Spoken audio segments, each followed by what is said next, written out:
Watch someone welding and one detail feels almost backwards. The arc burns white hot, bright enough to make you look away. Yet the person doing the most precise work is staring through a window that looks almost completely black. How can they see anything? Without protection, the arc is far too intense to view safely.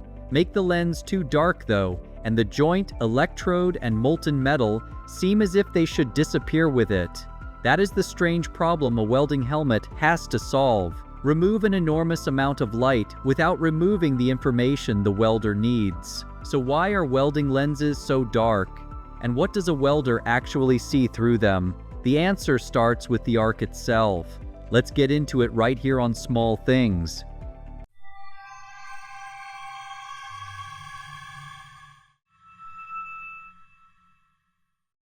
A welding arc is not just a bright light. Arc welding creates an electrical path between an electrode and the metal being joined. Current then flows through a tiny region of ionized gas, a plasma, concentrating enough energy in a small area to melt metal and form the weld. But the arc releases more than heat. It also produces intense optical radiation. Part of that energy reaches the eye as the brilliant visible light around the weld. Part lies outside human vision, including ultraviolet and infrared radiation. That makes an arc very different from an ordinary bright object. Human eyes cope with daylight, shadow, and indoor lighting every day. A concentrated welding arc pushes far beyond those normal conditions. Welding eye protection is therefore about more than reducing glare. The arc produces more optical radiation than an unprotected eye is meant to handle. Once the source becomes that intense, the obvious answer is to block some of it. The real question is how much. The darkness has a number. Welding filters answer that question with a shade number. A higher shade number means less visible light is transmitted through the filter. Instead of allowing the full intensity of the arc to reach the eye, the lens cuts it down dramatically. That turns darkness into something engineers can specify instead of guess. A welding filter is not simply glass dyed until it looks black. Its job is to reduce incoming light by a controlled amount while still allowing a useful view of the work. Shade number gives that reduction a scale.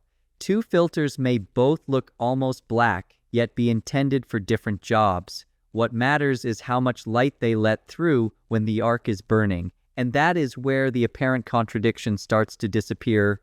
What does the welder actually see?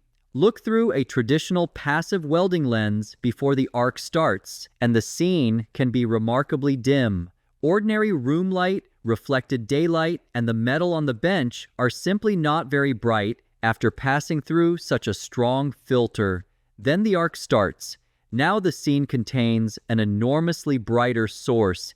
Even after most of that visible intensity is removed, enough remains to reveal the details that matter.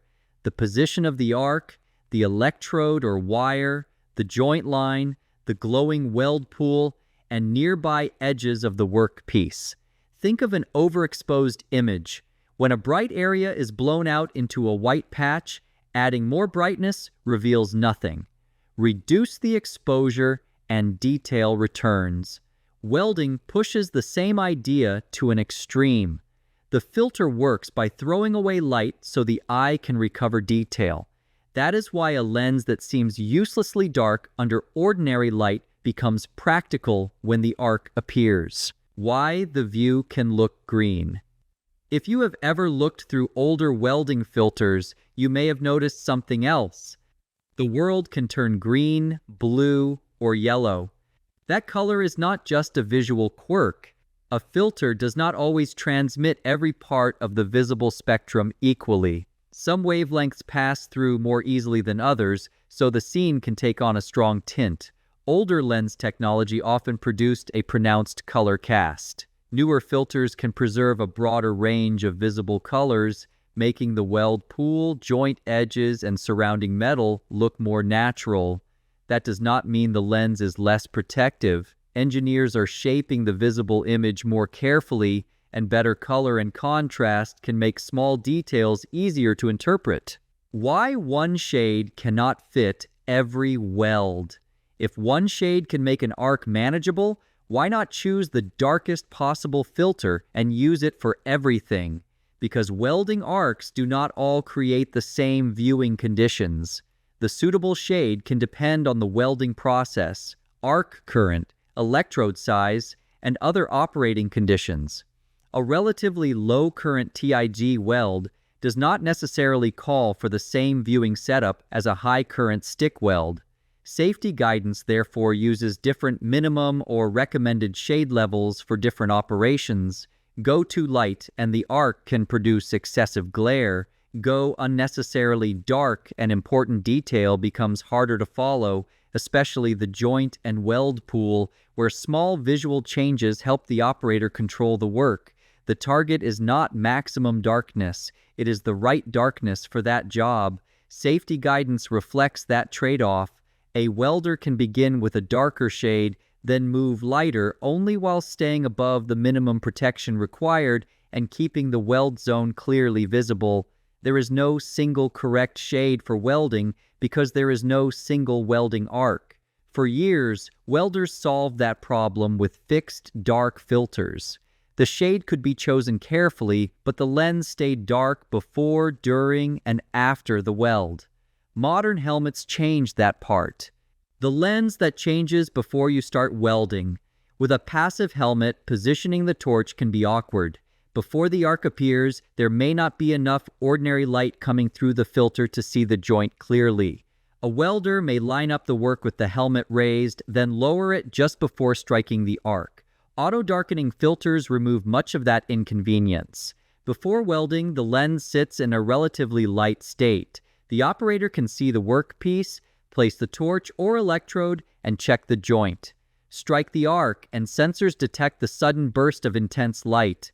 Electronics respond almost immediately, switching the filter to the selected darker state. Nothing black slides across the window. Inside the filter is an optical stack that can include polarizing layers, liquid crystal cells, and dedicated ultraviolet and infrared filtering components. Changing the electrical state of the liquid crystal system changes how much visible light can pass through those layers. To the welder, the effect feels simple. Light for setup, dark for welding, then light again when the arc stops. But auto-darkening only describes the switching action. It does not mean the helmet automatically knows the correct shade for every welding job. The operator still has to use settings appropriate to the process and conditions. The clever part is not a moving shutter. It is electronic control over light transmission. 3 settings, 3 different jobs. Many auto-darkening helmets place 3 controls close together: shade, sensitivity, and delay. They sound related, but each solves a different problem. Shade controls how dark the filter becomes while welding. Sensitivity controls how readily the helmet reacts to the arc. That can matter when the light reaching the sensors changes because of position, process, or the surrounding work area. Delay works at the other end of the event. It controls how long the lens remains dark after the arc stops before returning to its lighter state. So one control changes the viewing level, another changes detection, and a third changes timing. It shows why an auto-darkening helmet is more than an electronic on-off switch. It must recognize the event, enter the intended viewing state, and return at the right moment. From the outside, all of that still looks like one dark rectangle, which helps explain a common mistake. Dark does not mean safe. A pair of dark sunglasses and a welding lens may look surprisingly similar. They are not interchangeable. Ordinary sunglasses are designed for sunlight. Welding filters are designed and rated for the optical radiation produced by welding, including radiation the eye cannot see. A material may block a great deal of visible light and still tell you nothing, by appearance alone, about whether it provides the protection required for welding.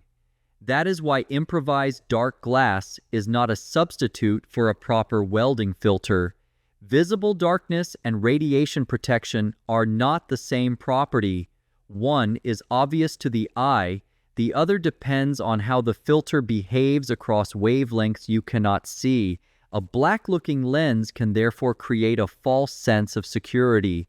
The rating and intended application matter more than the color or darkness you see from the outside. What if the lens does not darken? Auto-darkening depends on a working system. The arc has to be detected, the electronics have to respond, and the helmet has to be correctly powered and configured.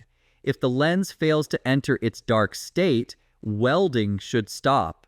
The helmet is not operating normally and should not simply be used as if nothing happened. There is an interesting layer of redundancy, however. In properly designed auto-darkening filters, ultraviolet and infrared protection is maintained even if the electronic darkening function is not powered. That does not make a failed helmet acceptable to keep using.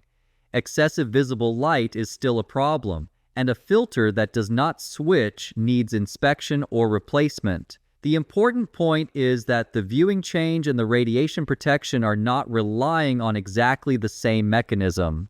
From the outside, a welding lens seems to hide the work, but welding creates an unusual visual problem. The source can be so bright that useful detail disappears inside the glare. Cut that flood down, and the joint, arc, and molten pool become readable again. A welding lens looks as though it hides the work. In reality, it removes the light that would otherwise hide the work from you.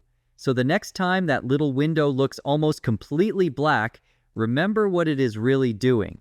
It is turning an extreme visual environment into one a human eye can actually use. If small details like this hide bigger engineering decisions than they first appear to, subscribe. There are plenty more hiding in plain sight.